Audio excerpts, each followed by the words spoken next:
నమ శివాయ. శివుడు ఆదిదేవుడు, ముక్కంటి, త్రిలోకాధిపతి, గంగాధరుడు, గౌరీపతి అని వివిధ రకాలుగా కొలుస్తారు. శివుడిని ముల్లోకంలో ఎవరూ ఎదిరించలేరు అని అంటారు. అలాంటి శివుడి జననం ఎలా జరిగింది? శివునిని ముక్కంటని ఎందుకంటారు? శివుడు త్రిశూలం పట్టుకొని ఎందుకుంటారు? శివుడు ఆదిదేవుడు కదా. అలాంటి శివుడిని కోరుకుంటే కావాల్సిన సుఖాలు లభిస్తాయి కదా. మరి ఎందుకు శ్మశానవాసిగా శ్మశానంలో తిరుగుతారు?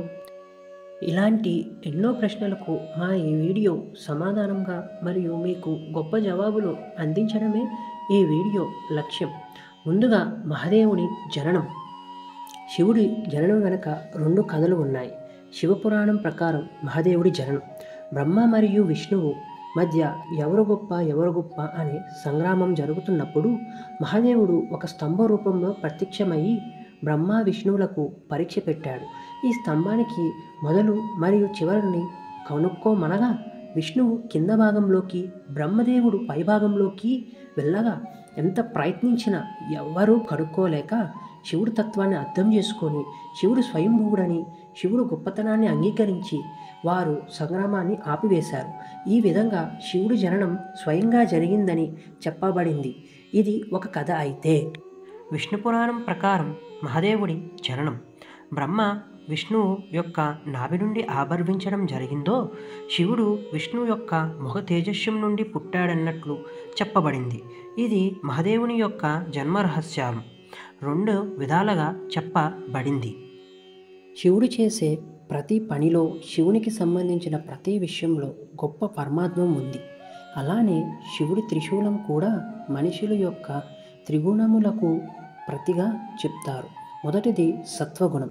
ఈ గుణము ప్రశాంతతని మరియు సమతుల్యాన్ని సూచిస్తుంది. తర్వాతది రజోగుణం. ఇది శక్తిని మరియు అభిరుచిని సూచిస్తుంది. చివరిగా తమోగుణం. ఇది గందరగోళంను మరియు చీకటిని సూచిస్తుంది. అలాగే శివుడిని ముక్కంటి అని ఎందుకు అంటారో తెలుసా? మీకు తెలియకపోతే ఈ కథ వినాల్సిందే.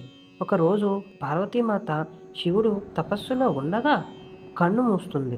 అయితే శివుడుకు కుడి కన్నుగా సూర్యుడు, ఇంకా ఎడమ కన్నుగా చంద్రుడు గాక పార్వతీమాత కళ్ళు ముయ్యగానే లోకంలోని అంధకారం అలుముకుంటుంది.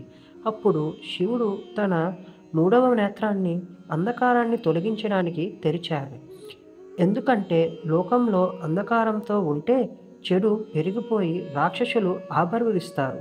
అలా జరగకుండా ఉండాలి అని దానికి మహాదేవుడు తన 3వ నేత్రాన్ని సృష్టించారు. శివుడిని శ్మశానివాసిగా కూడా అంటారు. ఎందుకంటే ఆత్మలని తనలో లీనం చేసుకుంటారు. మానవులకే కాకుండా ఆత్మలకు కూడా తను ఉన్నాననే భరోసా ఇవ్వడం శివుని గొప్పతనం, ప్రత్యేకత. ఈ విధంగా శివుడు ఎందుకు శ్మశానంలో ఉంటారు అనేది మీకు అర్థమైంది అనుకుంటున్నాను. ఇలాగా మహాదేవుని యొక్క జీవితంలో ప్రతి దాంట్లో గొప్పతనము, ప్రత్యేకతలు ఉన్నాయి. అందుకే మహాదేవుడు అతిథుడు. ఓం నమ శివాయ.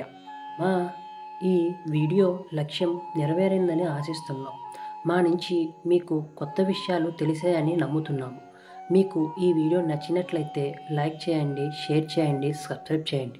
చిన్న విన్నపం, మీరు సబ్స్క్రైబ్ చేయడం వల్ల మాకు ఇలాంటి కొత్త వీడియోలు చేయడానికి ప్రోత్సాహం వస్తుంది. ఓం నమ శివాయ.